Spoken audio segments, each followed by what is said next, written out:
ये कुर्सियां भी फिसलते देखी हमने बहुत। जमाने फिसलने को तो रोकिए और कुर्सी नहीं फिसले इसका व्यवस्था आप लोग कीजिए। नमस्कार, न्यूज यापा में आपका स्वागत है। मैं उज्जवल शर्मा आपके साथ। राजस्थान में भाजपा की सरकार बन चुकी है, लेकिन भाजपा की सरकार कहीं ना कहीं अधिकारियों के या फिर दिल्ली के इशारे पर चलती हुई नजर आई है।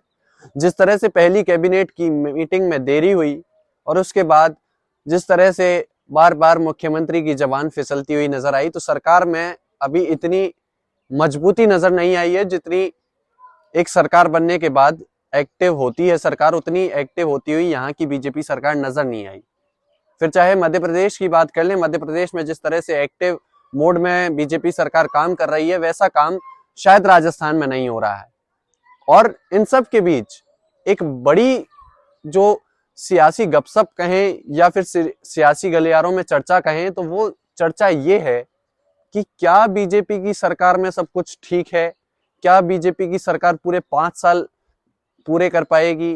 5 साल तक क्या भजनलाल अपना कार्यकाल पूरा कर पाएंगे? क्या बीजेपी अपना कार्यकाल सरकार के रूप में पूरा कर पाएगी?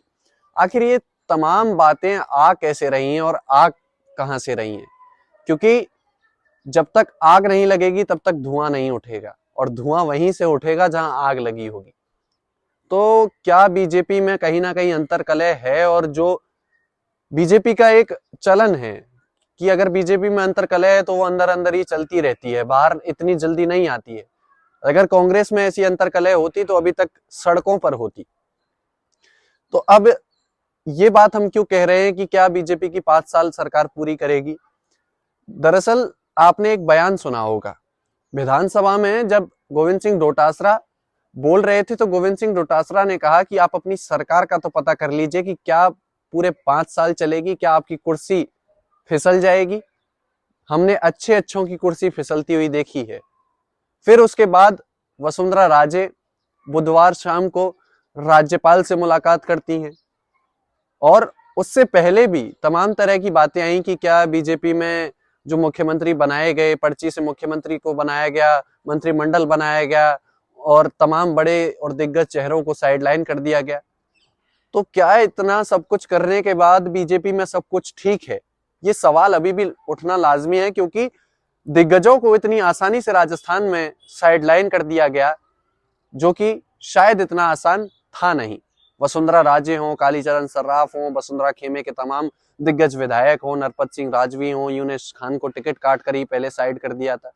तो इन सब के बाद क्या बीजेपी मैनेज कर पाएगी चीजों को? ये सवाल है और उठेंगे भी, क्योंकि जब किसी पार्टी द्वारा किसी पार्टी के दिग्गजों को साइड में किया जाता है तो दिग्गजों की जो टीम होती है या दिग्गज खुद होते हैं, उन्हें सेट होने में समय लगता है। अगर नहीं सेट हो पाते हैं तो वो कहीं ना कहीं हलचल पैदा करते हैं। तो क्या बीजेपी अब 5 साल पूरे कर पाएगी? क्या कहीं ना कहीं लोकसभा चुनाव, अगर बीजेपी की स्थिति खराब रहती है तो क्या लोकसभा चुनावों के बाद यहाँ कोई बड़ा सियासी घटनाक्रम देखने को मिल सकता है? क्योंकि अगर केंद्र में मोदी सरकार फिर से बनती है और इस बार जो बहुमत का आंकड़ा है उसको छू पाती है और स्पष्ट तरीके से, या फिर कहें जिस तरह से प्रचंड बहुमत से बीजेपी की सरकार आती है, वो अगर नहीं कर पाई इस बार बीजेपी केंद्र में, तो ये तय मानकर चलिए कि राजस्थान की बीजेपी सरकार में हलचल तय है। क्योंकि जिस तरह से मोदी केंद्र में कमजोर होंगे तो यहाँ जो लोकल लीडरशिप है वो हावी होने की पूरी कोशिश केंद्र सरकार पर करेगी और केंद्र के बीजेपी नेताओं पर करेगी। तो अब लोकसभा चुनावों तक का इंतजार है, और जिस तरह से बयानबाजी हो रही है, जिस तरह से मुलाकातें हो रही हैं, और जिस तरह से वसुंधरा गुट पूरी तरह से शांत है, ये शांति कहीं कोई बड़े तूफान से पहले की शांति तो नहीं है। ये देखना दिलचस्प होगा, लेकिन ये तय मानकर चलिए कि लोकसभा चुनावों के सियासी दंगल के बाद राजस्थान में एक और सियासी दंगल देखने को मिल सकता है। तमाम ऐसे सियासी अपडेट्स के लिए आप बने रहिए हमारे साथ। तब तक के लिए नमस्कार।